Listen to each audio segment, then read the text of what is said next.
Good to have you back. Now, the Ad-Hoc Joint Committee on Flood Disaster Relief and Recovery is conducting oversight visits in KwaZulu-Natal. The death toll from the two sets of floods has now risen to over 450. So for more on this, we're joined by the co-chairperson of the committee, Mr. Jomo Nyambi. Mr. Nyambi, thank you for your time and good morning to you. If my research is correct, this past weekend, the 27th, all the way to today, this is the time you've given yourselves, right, to conduct these oversight visits, to almost gather information and data on the impact of the floods. So far, what have you gathered? What have you found? Morning, my sister Tumelo and the viewer of eNCA.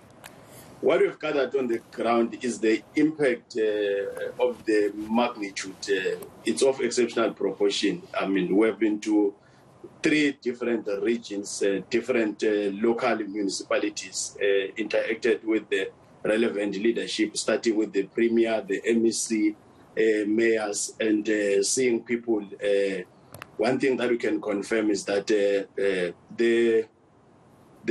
the infrastructure is wiped out. Of course, as we have correctly indicated, we have lost people and there are still those that are missing.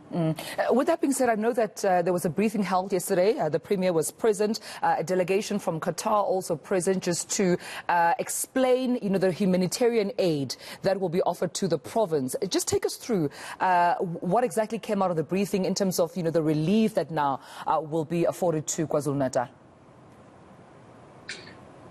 Of course, that is the first phase of the humanitarian relief, as correctly explained by the President, that any other assistance coming, whether from private sector or from outside.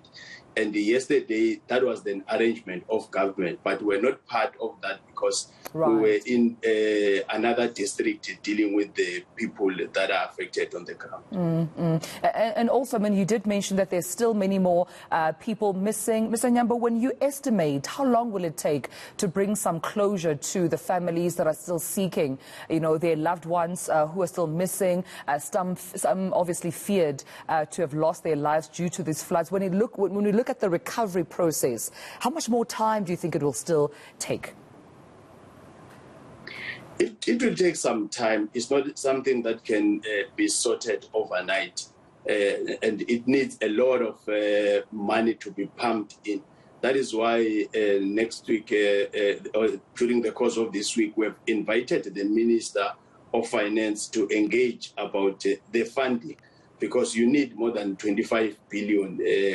If you don't have bridges, if you have got houses wiped out, if you have got infrastructure, that is a problem, then you can see that it's still going to take a lot of time. But if you can have a lot of hands in the deck, that can minimize the time that it can take. But it's a dire situation. It's worse more than what we might see at a distance. So it was a wise move for us to come and have that direct interaction with the situation, so that we have a practical experience and we are discussing out of a very informed position. Right. For the businesses, for the people directly affected by these floods, what then happens to them?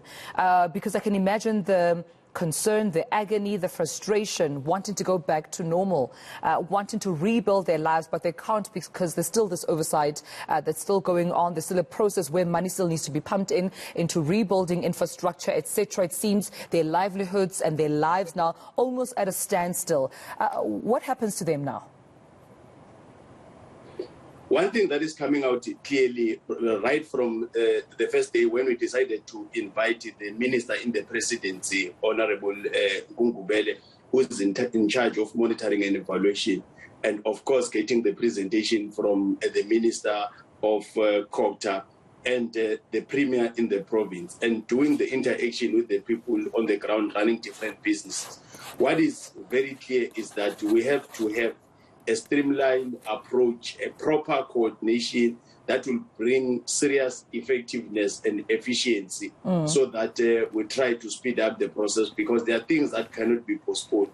Where people, not only businesses, you will understand that in South Africa we're very clear about the issue of poverty, unemployment and inequality, and over and above that then you have these floods. Then it's something that is bringing the magnitude that is of exceptional proportion. All right, we'll leave it then. I appreciate you speaking to us and give us an update. Mr. Jomo Nyambi, Ad-Hoc Committee on Flood Disaster. Thank you for this update coming from KZN. But